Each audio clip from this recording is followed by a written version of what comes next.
Saudara-saudara yang dikasihi oleh Tuhan, kita boleh bersyukur pada hari ini di mana kita boleh diberikan waktu dan kesempatan untuk kembali memperingati hari kemerdekaan negara kita, negara Republik Indonesia.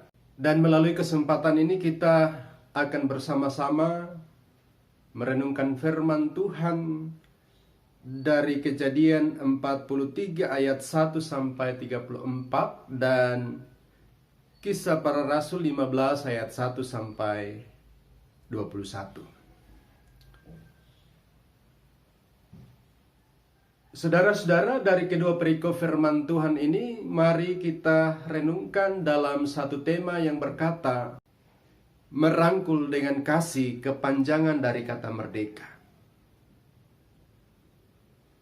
Hari ini kita boleh memperingati hari ulang tahun ke-75 kemerdekaan Republik Indonesia.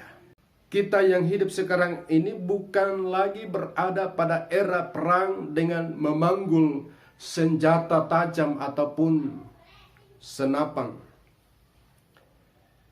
Tetapi saat ini adalah era di mana kita akan mengisi kemerdekaan yang sudah kita miliki. Kalaupun kita perang, bukanlah perang menghancurkan orang lain yang kita anggap sebagai musuh, tetapi kita menghancurkan godaan dalam diri kita untuk kemudian merangkul yang lainnya. Bahkan yang dianggap musuh pun kita harus rangkul, sehingga kita benar-benar menjadi orang yang merdeka. Nah, saudara-saudara yang dikasihi oleh Tuhan, dari Kejadian 43 ayat 1 sampai 34 di sana menceritakan tentang bagaimana Yusuf yang mempunyai semangat mengampuni dan merangkul saudara-saudaranya ke dalam pelukan sebagai keluarga. Yusuf tidak menganggap saudara-saudaranya sebagai musuh yang layak dijadikan ajang balas dendam. Kalaupun ingin membalas dendam, Yusuf bisa dan sangat mungkin. Karena secara manusiawi sangat sah bagi Yusuf untuk merasa marah kepada saudaranya yang sudah mengkhianatinya sebagai saudara dan berupaya meniadakan dirinya dari tengah-tengah dunia ini, di mana mereka memasukkan dia ke sumur yang kosong yang tidak berair dan kemudian mereka menjualnya ke Mesir. Nah, saudara-saudara, kalau kita lihat dengan aturan sistem hukum yang ada di Indonesia, tindakan saudara-saudara Yusuf ini bisa kena pasal berlapis dalam KUHP, antara lain pasal tentang perundungan, penghinaan, dan juga pasal tentang penganiayaan, bahkan bisa juga kena pasal tentang perdagangan manusia. Karena saudara-saudara Yusuf pada akhirnya menjual Yusuf kepada saudagar Midian dengan harga 20 sikal perak. Kemudian yang berikut, Yusuf sekarang sudah menjadi penguasa di Mesir. Secara politik, kekuasaan, dan politik ekonomi, Yusuf lebih kuat. Dan pada saat itulah saudara-saudaranya datang kepadanya untuk memohon belas kasihan demi kelangsungan hidup. Sah bagi Yusuf untuk menggunakan kekuasaannya sebagai anjang balas dendam pada saat itu. Tetapi Yusuf tidak melakukan. Yusuf malah menggunakan kekuasaan yang dimilikinya untuk merangkul, bukan memukul. Saudara-saudara, tak mudah bagi orang yang punya cerita masa lalu yang kelam seperti Yusuf untuk mengampuni dan merangkul. Orang terkadang bisa mengampuni, tapi terkadang sulit melupakan peristiwa lalu menggoda orang itu untuk sakit hati kembali. Yusuf memang tidak serta-merta lupa akan kisah hidupnya yang pernah ia nikmati. Namun kalaupun peristiwa itu diingat, hal itu digunakan oleh Yusuf untuk melihat bagaimana Allah menuntun dan memelihara keluarganya. Saudara-saudara yang dikasihi oleh Tuhan,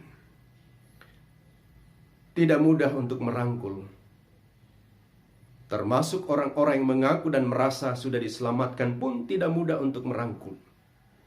Seperti pada bacaan kita yang kedua yang mengisahkan bagaimana pekerjaan Paulus dan Barnabas di Antiokhia. Sesudah perjalanan pertama dalam mengabarkan Injil, terhalang oleh kesukaran-kesukaran yang besar. Kesukaran-kesukaran itu bukan datang dari pihak kaum Yahudi yang tidak mau percaya kepada Allah,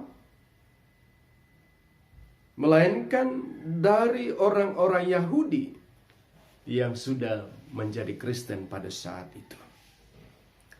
Orang-orang dari golongan Farisi sengaja datang dari Yudea ke Antiokhia untuk mengubah pikiran jemaat di tempat itu mengenai sunat. Orang-orang Kristen dari Yudea ini memutlakan sunat harus dilakukan.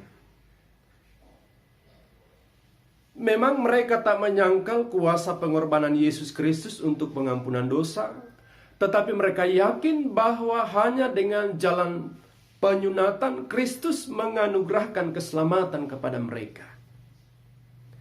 Jadi di sini ruang Kristus yang penuh anugerah itu menjadi ruang yang bersyarat. Menurut mereka, orang-orang Farisi yang telah menjadi percaya itu setelah dibaptis, untuk memperoleh keselamatan mereka juga harus disunat seperti hukum Musa. Mereka sesungguhnya adalah orang-orang yang dirangkul Kristus untuk beroleh keselamatan. Tetapi kemudian mereka memasang kuk kepada sesamanya dan memutlakan kuk itu. Saudara-saudara, kekasih-kekasih Tuhan, pada kedua perikop pembacaan kita saat ini mau mengajak kita untuk berefleksi menjadi orang-orang yang merdeka. Bagaimana di tengah-tengah kita menjalani kehidupan ini kita bisa merdeka dari kebencian, merdeka dari iri hati, merdeka dari kekecewaan, merdeka dari melihat masa lalu secara negatif dan buruk. Tetapi masa lalu kita yang buruk sekalipun dapat kita pahami sebagai cara Tuhan untuk memelihara dan menuntun kita. Merdeka merangkul dengan kasih, seperti Tuhan Yesus merangkul serta mengasihi kita. Karena itu saudara-saudara, jalani kehidupan ini dengan selalu merangkul sesama kita di dalam dekapan kasih Tuhan yang senantiasa berusaha untuk memberkati. Terpujilah nama Tuhan. Amin.